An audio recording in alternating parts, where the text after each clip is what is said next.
Well, a little earlier, I spoke to actor and Rory McIlroy's good friend, James Nesbitt. I started by asking how he felt watching that playoff. It was extraordinary. I mean, it was heart-stopping, not for the first time with Rory, but ultimately it was just overwhelming, really. You know, I think like so many people from where I come from, and also just across the world, because he's so universal, Rory, you know. And I think he put us through the ringer, but it was astonishing, and I couldn't be happier for anyone. You know, it's funny, and the amount of WhatsApp groups in Ireland that must have been going crazy last night and all across the world with the twists and the turns, and I felt personally just overjoyed. You know, I was weeping. I'm not afraid to say it. Because, you know, I met him as a young boy. I've known him a very long time. I met him as a teenager when he was already breaking through, and there'd been a lot of chat about him. And it was at the opening of the Lochern Golf Resort in Ireland. There was a shootout between him and Padraig Harrington. And he was, as I say, he was a teenager, but at that stage he'd already broken the course record at Portrush, shooting 61 when he was 16. But, you know, I met him, and at that stage, when he first met me, he called me Mr. Nesbitt, and I said, oh, God, call me Jimmy. But right from that day, it was clear that this was an astonishing young man. I mean, obviously, his genius was incredible. That was immediately apparent. But it was his basic sort of moral compass, his manners, his respect for people, his humility, his humour, his courage.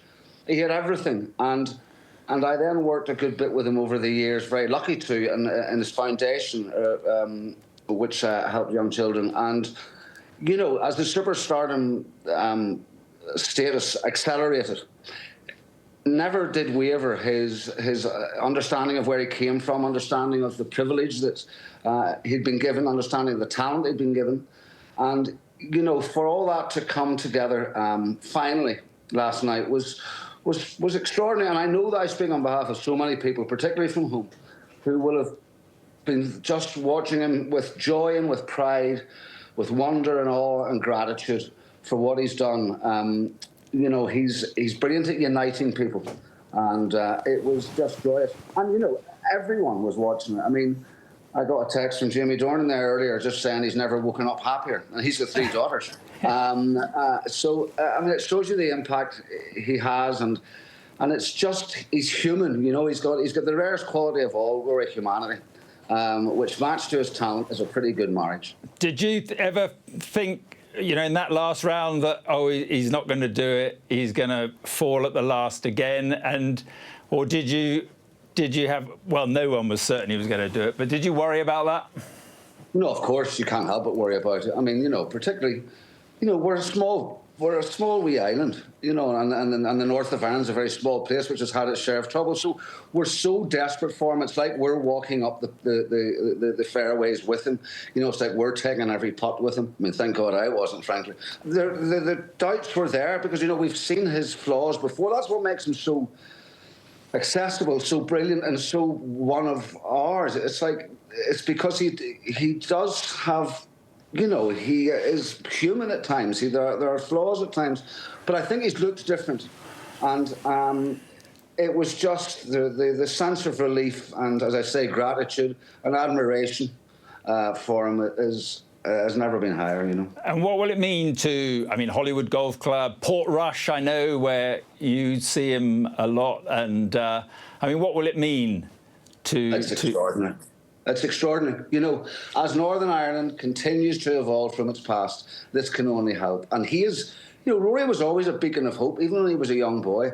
You know, because we looked for those things as Northern Ireland was evolving, and he seemed kind of emblematic of change, you know, and someone that put a smile on the faces of everyone here, you know.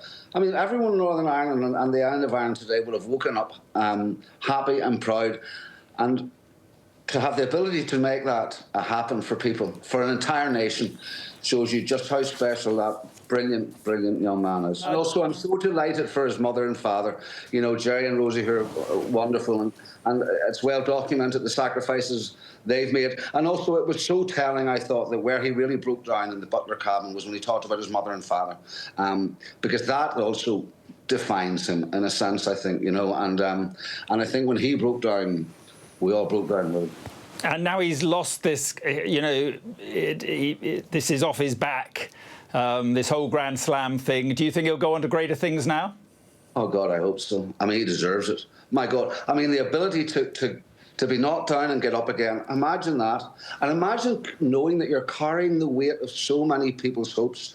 You know, first and foremost, he wanted it for himself and to be part of golfing immortality. I mean, his knowledge of the history of golf is, encyclopedic. And so he knows what it means. But he'll also, from a very young age, know that he has been carrying the very heavy weight of the expectations and the burden of the expectations of a nation. And for him to finally have been able to, in his eyes, deliver that to himself, but also to us, I think, God willing, it will just unleash that talent, which, has very rarely been seen before. And it would be wonderful. He's going to Quail Hollow now for the PGA, where he's won a couple of times. And the karmic beauty of, after the disaster of Portrush 2019, when he didn't make the cut, when he just felt the pressure in his first round was terrible. And he was destroyed and felt he'd let not only himself down, but so many people down, which again marks the humility of the man.